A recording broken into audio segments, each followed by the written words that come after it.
Fake news. కలిసి ఉండాలి, ఇంకొకరు కలిసి ఉండాలి, ఒక వర్గం కలిసి ఉండాలి, ఇంకొక వర్గ ప్రజలు కలిసి ఉండాలని కాదు. ప్రపంచం మొత్తం కూడా సోదరభావంతో, బ్రదర్హుడ్తో ఉండాలని బోధించేదే బౌద్ధం. అలాంటి బౌద్ధానికి మూల పురుషుడైనటువంటి బుద్ధ భగవానుడు 7 సంవత్సరాల కృషి చేసి అక్కడ జ్ఞానాన్ని పొందిన ప్రదేశము అది బౌద్ధగయలోని ఆ ప్రదేశం ఏదైతే ఉన్నదో దాన్ని బౌద్ధ మహావిహార్ అని అంటారు.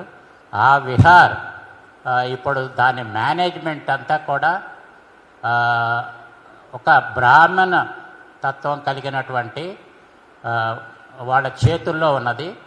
అది బౌద్ధ సాంప్రదాయాలని అక్కడ పాటించకుండా వేరు రీతుల్లో వేరు సాంప్రదాయాలని వేరు అనాగరికంగా కనిపించే ఎన్నో అంశాలని అక్కడ ప్రదర్శించడంతో ప్రపంచ బౌద్ధుల్లో కూడా ఒకపాటికి మొత్తం కన్ఫ్యూజన్ మొదలవుతుంది. అసలు ఇది బౌద్ధం ఇలా ఉంటుందా, బౌద్ధ ఆచారాలేంటి ఇంత అజ్ఞానంతో కూడుకొని ఉన్నాయనేది వాళ్ళకు ఒక కన్ఫ్యూజన్ క్రియేట్ చేసినటువంటి పరిస్థితి.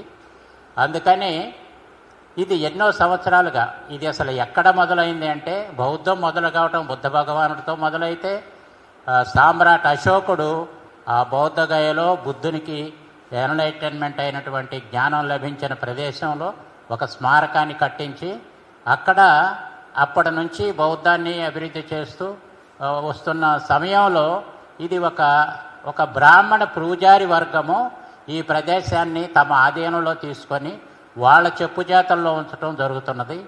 కాబట్టి ఇది అలాంటి చెప్పుచేతల్లో కాకుండా ఆ ప్రదేశాన్ని పూర్తిగా బౌద్ధులకు అప్పగించి బౌద్ధులే వాళ్ళ కార్యక్రమాలు స్వతహాగా చేసుకునేలాగా దీనికి అవకాశం కల్పించాలని. అయితే 1949వ సంవత్సరంలో బీటీ యాక్ట్ అనే పేరు మీద ఒక అరేంజ్మెంట్ చేయటం జరిగింది. ఆ అరేంజ్మెంట్లో ఒక 4 బ్రాహ్మణులు, ఒక 4 బౌద్ధులు, తర్వాత ఒక అధికారి కూడా బ్రాహ్మణుడై ఉండాల్సినటువంటి ఉన్నది. ఆ 5 మెజార్టీతో వాళ్ళు ఎంతో అసలు సబబుగా లేని బౌద్ధ ఆచారాలకు అందుబాటులో లేని బౌద్ధ ఆచారాలకు ఎంతో విరుద్ధమైన కార్యక్రమాలు చేస్తూ వస్తున్నారు. దీని గురించి ఈ పోరాటం ఇది ఎప్పుడో 1891లో మొదలైన పోరాటం ఇది. అక్కడ నుంచి స్వతంత్ర పోరాటం ముందు కూడా ఈ ప్రదేశాన్ని బౌద్ధులకు అప్పగించాలని అనాగరిక దమ్మపాల గారు ఒక బంతేజీ గారు దీని మీద పోరాటం చేశారు. ఇది గాంధీ గారి దృష్టికి తెలుసు, స్వతంత్ర పోరాటం అప్పుడు అందరు నాయకులకు తెలుసు. ఆ స్వతంత్రం తర్వాత దీన్ని మీది పరిష్కారం చేస్తామని 1949వ సంవత్సరంలో తిరిగి బీటీ యాక్ట్ అనేది ఒకటి ఏర్పాటు చేయడం జరిగింది. ఇప్పుడు మేము కోరేది ఏంటంటే రిపీల్ ఆఫ్ బీటీ యాక్ట్, అంటే ఈ బీటీ యాక్ట్ను రద్దు చేసేసి అక్కడ ఉన్నటువంటి ఆ ప్రదేశాన్ని బౌద్ధుల కంట్రోల్లోకి బౌద్ధుల మేనేజ్మెంట్లోకి తీసుకురావాల్సినటువంటి అవసరం ఉంది. బౌద్ధులకు అప్పగించాలనేది ఒక ప్రత్యేకమైన డిమాండ్. ఈ డిమాండ్ గురించి ఫిబ్రవరి 12వ తారీఖు నుంచి ఎంతోమంది బౌద్ధ భిక్షువులు అక్కడ నిరాహార దీక్ష చేస్తున్నారు బౌద్ధగయలో, బీహార్ రాష్ట్రంలో.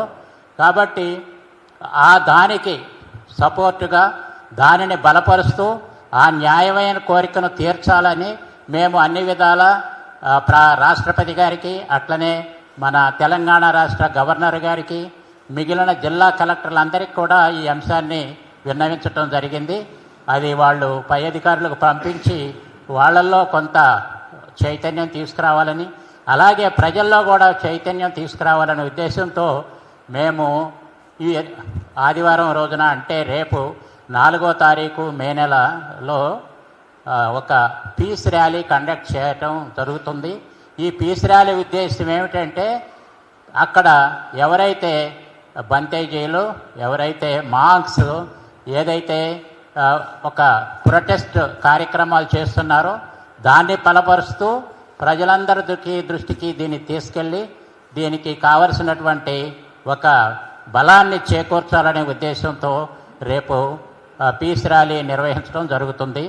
ఇది ఇందిరా పార్క్ నుండి Babasaheb Ambedkar statue tank bund వరకు మధ్యాహ్నం 3 గంటలకి మొదలయ్యి సాయంత్రం 6 గంటల వరకు ఉంటుంది. కాబట్టి దీన్ని ప్రజలందరినీ కూడా మేము కోరేది ఏంటంటే, ఇది ఒక మంచి గొప్ప విషయం, ఇది ఒక న్యాయమైన విషయము, ఎంతో న్యాయం, బౌద్ధులకి న్యాయం జరగాల్సినటువంటి విషయం. కాబట్టి అందరూ కూడా దీంట్లో మనస్ఫూర్తిగా భాగం పంచుకొని తగిన సహకారాన్ని అందించాలని, ఈ యొక్క పీస్ ర్యాలీని జయప్రదం చేయాలని, ఈ పీస్ ర్యాలీ ద్వారా ప్రభుత్వాలకు ఒక మంచి ఒక మెసేజ్ ఇవ్వాలని, దీని వెనక ఎంతోమంది ఆకాంక్షిస్తున్నారనే బలాన్ని తెలియచేయాలని కోరుకుంటున్నాము. కాబట్టి దీన్ని జయప్రదం చేయాలని, రేపు జరగబోయేటటువంటి పీస్ ర్యాలీని అది ఇందిరా పార్క్ నుంచి బాబాసాహెబ్ అంబేద్కర్ స్టాట్యూ వరకు మధ్యాహ్నం 3 గంటల నుండి సాయంత్రం 6 గంటల వరకు ఉంటుంది. అందుకు ప్రెస్ మిత్రులందరూ కూడా మాకు సహకారం అందించి, మీరు కూడా తగిన ప్రచారము దీన్ని కల్పించి, ఒక గొప్ప విషయం ఇది, ఒక మంచి విషయము, ఒక అద్భుతమైన విషయము, దీంట్లో కూడా మీరు భాగస్తులు కావాలని ఆశిస్తున్నాము. Thank you very much. నా పేరు జి రాజేశ్వరరావు. నేను భారతీయ బౌద్ధ మహాసభ, అదే బిఎస్ఐ తెలంగాణ శాఖ రాష్ట్ర కార్యదర్శిని. మా అధ్యక్షులు వారు పరంధాములు గారు ఉన్నారు.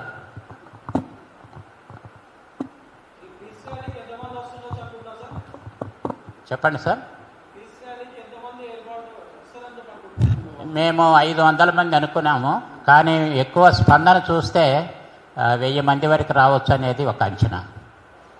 స్పందన మేము 500 మందే అనుకున్నాము, కానీ స్పందన చాలా ఎక్కువగా ఉన్నది. అది అక్కడ వరకు 1000 వరకు వెళుతుందేమోనని ఒక అనుకుంటున్నాం.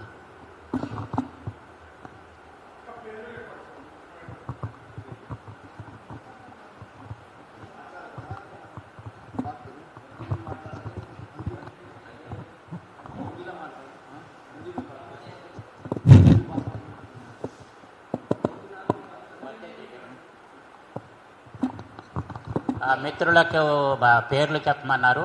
ఇక్కడ ఉన్నటువంటి ఈ డయాస్ మీద ఇక్కడ బిఎస్ఐ సలహాదారులు నల్లా సూర్యప్రకాష్ గారు, బిఎస్ఐ అధ్యక్షులు శ్రీ జి పరంధాములు గారు, అట్లనే ప్రొఫెసర్ ధర్మపాల్ గారు అడ్వైజరు, ఈ బంతేజీస్ ఉన్నారు, చింతోజీ గారు ఇప్పుడు ఇక్కడ ఉన్న వాళ్ళు ఉన్నారు, ఇంకా మిత్రులందరూ కూడా ఉన్నారు. मैं बंते नागवजरा। हम जो कल निकाल रहे 3 बजे से जो शांति का रैली, कैंडल रैली, वो शांति का रैली है जो भगवान बुद्ध ने शांति का मार्ग, मध्य मार्ग सौंपा किया था। तो वो हिसाब से हमने कल रैली निकाल दिया। मिनिमम तो 500 मेंबर्स आ जाएंगे और हम वही हमारा जो महाबोधि महाविहार बीटीएमसी एक्ट 1949 ये बौद्धों के हाथ में देना चाहिए, क्योंकि सभी धर्म का जो विहार मंदिर मस्जिद जिसके उसके नाम पे, लेकिन हमारा कोई भी नहीं है। तो हमारा महाबोधि विहार हमारे अंदर दिया तो हम सभी को साधुवाद कर सकते हैं, यही मेरा कहना है। నమో బుద్ధాయ, జై భీమ్. ఈరోజు మనం మాట్లాడుతున్నాము, ఈ మీటింగ్ పెట్టుకున్నాము అంటే బుద్ధగయాది బుద్ధ విహార్ మన బుద్ధిస్టు భిక్షువులకు ఇవ్వాలని కోరుకుంటున్నాము. ఈ 2 నెలల నుంచి జరుగుతున్న విషయం ఇది. బుద్ధగయాల రాత్రి పగలు అక్కడ అంతా కూర్చొని ఉన్నారు, ఎందుకంటే చాలా ఇది ముఖ్యమైన ప్లేస్ అది, ఎందుకంటే బుద్ధుడికి జ్ఞానం ప్రాప్త అయిన ప్లేస్ అది. కానీ అదే ఇది వేరే వాళ్ళ కబ్జాలో ఉన్నదంటే అది చాలా అన్యాయం. అది అందరు కలిసి దానికోసమే ఇది ధర్నా చేస్తుండ్రు, ఈ మార్చ్ పార్ట్ చేస్తుండ్రు. బుద్ధగయాది బుద్ధ విహార్ భిక్షుకులకి 100 అంటే వాళ్ళకి ఇవ్వాలని కోరుకుంటున్నాం. కాబట్టి అన్ని దేశాల మీద ఈ జరుగుతున్నాయి, ఫైటింగ్ నడుస్తూనే ఉంది. మహారాష్ట్ర కానీ, ఇది బయట దేశం కానీ, శ్రీలంక కానీ, థాయిలాండ్ కానీ అన్ని దేశాల నుంచి కూడా అందరూ అదే కోరేది, బుద్ధగయాది బుద్ధ విహారు ఈ భిక్షుకులకు ఇచ్చేసేయాలా. అది ఏదైతే అది ఉందో 1949 ఆర్ట్స్ ఉందో అది రద్దు చేసి, అంటే క్యాన్సల్ చేసి మళ్ళా కొత్తది ఏ సంవిధానం ప్రకారం నడవాలా అలాంటి జరగాలని మేము కోరుకుంటున్నాము. ఎందుకంటే ప్రతి ఒక్కరూ బుద్ధుడు చేసిన సేవ, ఆయన చాలా రాజా కొడుకు, ఆయన కూడా మీ కళ్యాణం కోసం మా కళ్యాణం కోసం ఆయన త్యాగం చేసి అడవిలో కూర్చొని మనిషి ఎట్లా కేటాయించాలా, దగ్గరకు తీసుకోవాలా, దుఃఖం నుంచి ఎట్లా బయటికి తీయాలా అని చేసిన మార్గం అది. ఎవరికి కష్టపెట్టకుంటే, ఎవరికి దుఃఖం పెట్టకుంటే, ఆయన చాలా మాటకి దుఃఖం చేసుకున్నాడు. కానీ మనకు మాత్రం ఒక్క దగ్గర రావాలని, మనిషి బతకాలని, మనిషికి ఒక సాయం చేయాలని, మనిషిగా తోడుగా తీసుకొని నడవాలని, ఒక బీద వాళ్ళకు సాయం చేసుకోవాలని ప్రతి ఒక్క విషయం బుద్ధుడు చెప్పిన మాట ఇది. ఎందుకంటే చాలా అన్యాయం ఇది. ఇన్ని సంవత్సరాల నుంచి మీరు దగ్గర పెట్టుకున్నారంటే ఇంకెన్ని సంవత్సరాలు జరుగుతున్నాయండి? మీరు ఎంత తొందరగా అయితే అంత తొందరగా, ఏ దేవుడిది అట్లా లేదు. కానీ బుద్ధుడు వైశాఖ పూర్ణిమ నాడు పుట్టినరోజు ఉంది. వైశాఖ పూర్ణిమ నాడు ఆయనకు జ్ఞాన ప్రాప్తి అయిన రోజు ఉంది. ఆయనకు మహాపరినిర్వాణ కూడా వైశాఖ పూర్ణిమ నాడే అయిందే ఉంది. ఇది చాలా గొప్పది. ఒక మనిషి పుట్టి మనిషిగా ఆయన ఎలుగు తీసుకొని ప్రతి ఒక్కరికి చెప్పారన్నమాట. ఇదే మా కోరిక. నమో బుద్ధాయ్, జై భీమ్, जय संविधान। सभी तेलंगाना बुद्धिस्ट फोरम की तरफ से मैं सभी Buddhist society of India all सदस्य को मैं क्रांतिकारी जय भीम करता हूं। जय भीम, नमो बुद्धाय। जो आज का विषय है, जो कॉन्फ्रेंस लगाने के कारण यही है, जिस भारत देश में महान व्यक्ति का, महान बुद्ध तथागत भगवान गौतम बुद्ध का जन्म हुआ, वही भारत भूमि में जो ऑल इंडिया में पहचाना जाता है। भारत बोले तो अरे बुद्ध का जन्म हुए सो भारत भूमि इतना पवित्र माना जाते हुए, जो बिहार में तथागत भगवान गौतम बुद्ध का जन्म हुआ, ज्ञान प्राप्ति हुआ, और वहाँ पर ही जो अशोका राजा महान थे, उन्हें जो टेम्पुला बनाकर उस बुद्ध गया में एक महान टेम्पल बना के है, वो टेम्पल में आज ब्राह्मण का राज्य चल रहा है। कम से कम ऑल इंडिया के भिक्खु संघ वहां पर संघर्ष करते जा रहे हैं, परंतु बिहार राज्य उसमें कुछ इन्वॉल्व न होते हुए, जो सेंटर में जो सेंट्रल गवर्नमेंट है वो इन्वॉल्व न होते हुए, जो आज वहां पे संघर्ष करना पड़ रहा है। तो इसके लिए हम भी तेलंगाना में बुद्धिज्म फैमिली है, हमें भी बहुत यहाँ पर दिक्कत होते जा रही है। वहाँ की परिस्थिति देख के बहुत दिक्कत होते जा रही है। इसके लिए हम सब ऑल बुद्धिस्ट टेम्पल, बुद्ध विहार बोलते हैं हमारे भाषा में, तो ऑल बुद्धिस्ट टेम्पल यहाँ पर हम मीटिंग करके कल का रैली का आयोजन किया गया है। उसमें पीस रैली होगा, इंदिरा पार्क से लेके छोटा टैंक बोल्ड अंबेडकर स्टैचू तक चलेगा। उसमें शांति रैली ओनली कैंडल लेके चलेगी। तो इसके बारे में सब तेलंगाना में हमारा न्यूज जाना और यहाँ का गवर्नमेंट भी मालूम होना। हम जो तेलंगाना गवर्नमेंट कांग्रेस चल रहा है, हमें सपोर्ट करना है। तो हम चीफ मिनिस्टर साहब को विनती करते हैं कि जो भी है, जो 1949 एक्ट है वो निकालने के लिए हमें सहयोग करेंगे। इतना बोलते हुए सभी हमारे पत्रकार भाई और सभी उपासित और हमारे सभी गेस्ट को हमारी तरफ से जय भीम, नमो बुद्धाय।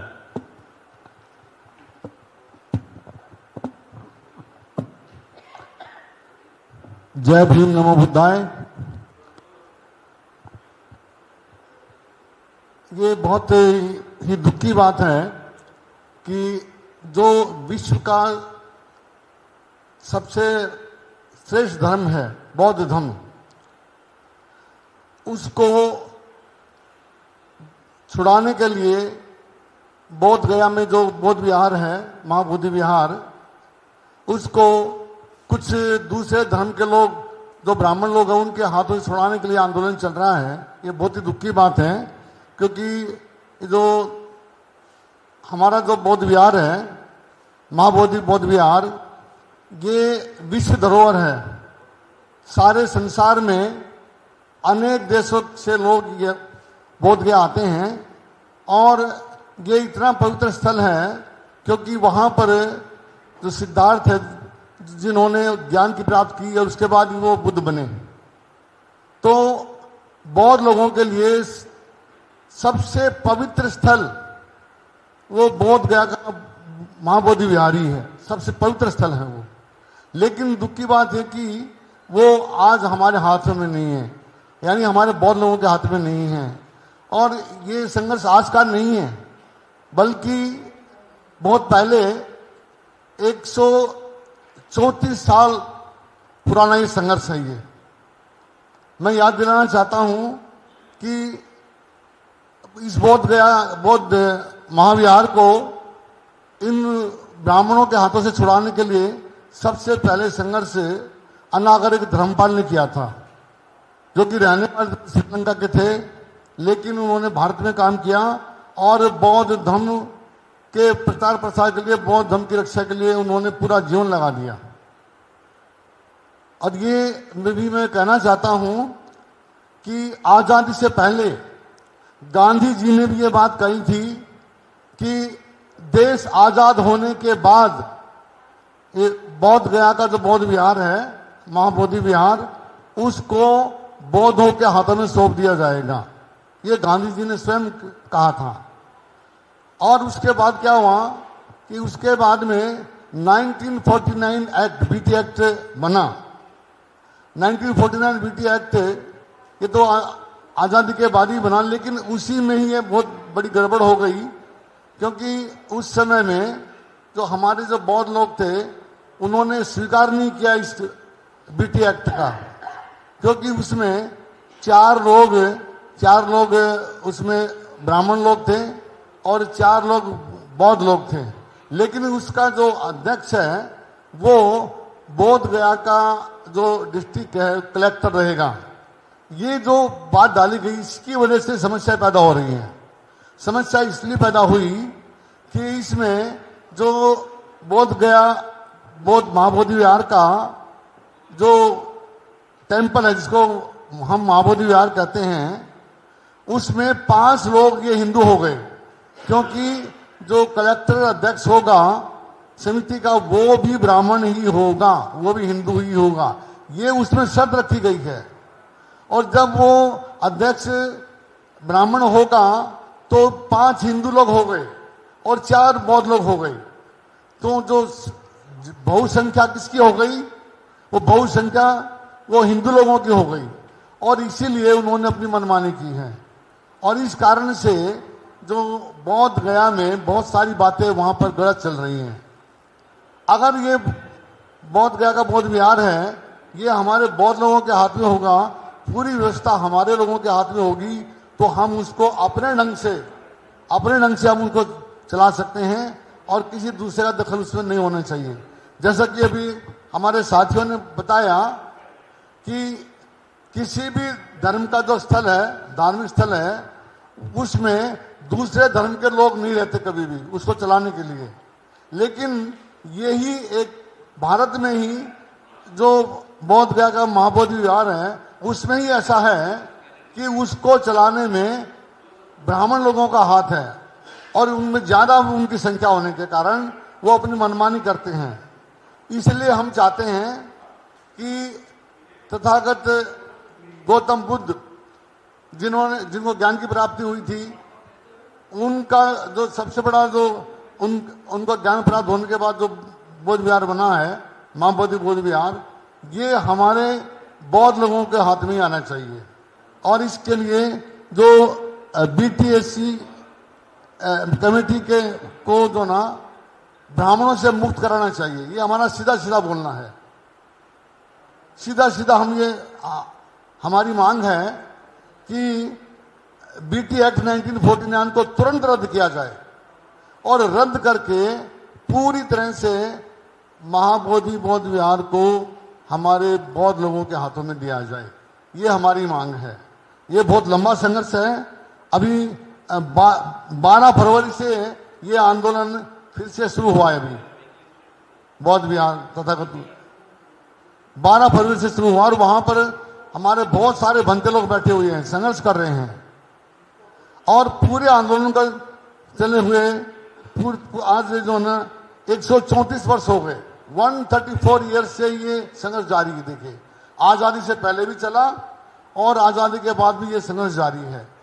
लेकिन ये बहुत दुख की बात है ये, इसलिए हम चाहते हैं कि भारत सरकार और जो बिहार की सरकार है, इन दोनों सरकारों को तुरंत ये जो एक्ट है 1949 BT-MC एक्ट है, इसको तुरंत रद्द करके उसको हमारे बौद्ध लोगों के हाथों में सौंपा जाए, ये हमारी मांग है। धन्यवाद साथियों, बहुत बहुत धन्यवाद।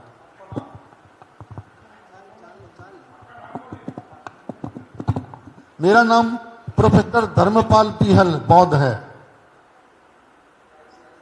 मैं Buddhist society of India Telangana का एडवाइजर हूं मैं अभी फिलहाल, लेकिन उससे पहले 2001 और 2003 के बीच मैं Buddhist society of India Andhra Pradesh का मैं अध्यक्ष रहा हूं, पूरे आंध्र प्रदेश का। उस समय तब तेलंगाना नहीं बना था, और अभी फिलहाल मैं एडवाइजर हूं मैं इसका। जी కొంచెం అమ్మాయి మాట్లాడుతుంట। जय भीम सबको। मेरा नाम है विशाखा और इधर बैठे हुए भंते जी को मेरा 3 बार वंदन। और ATI जो बौद्ध गया टेम्पल में जो 2 महीने से जो भंते जी लोग हम इसी बात पर लड़ रहे हैं, और जो आकाश लामा भंते जी और भंते सूर्य ससाई वह इसी बात पर लड़ रहे हैं। और मैं prime minister chief minister Jawaharlal उनको मेरा रिक्वेस्ट है कि बुद्धिस्ट टेम्पल को बुद्धिस्ट लोगों को हैंडल आउट करिए, जैसे कि मुस्लिम लोगों को मस्जिद, मुस्लिम और क्रिश्चियंस पास्टर्स और हिंदू लोगों को दिया गया है, और बुद्धिस्ट लोगों को हैंडल आउट करिए।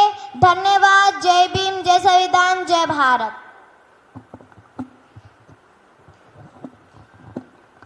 Thank you very much, friends.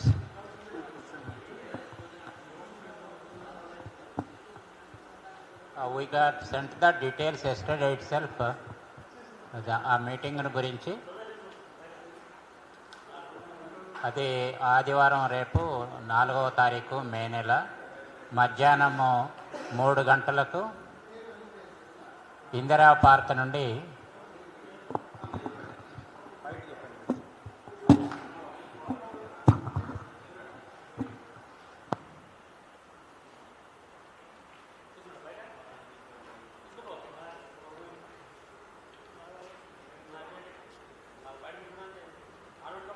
Updates కోసం మా ఛానల్ ని సబ్స్క్రైబ్ చేయండి।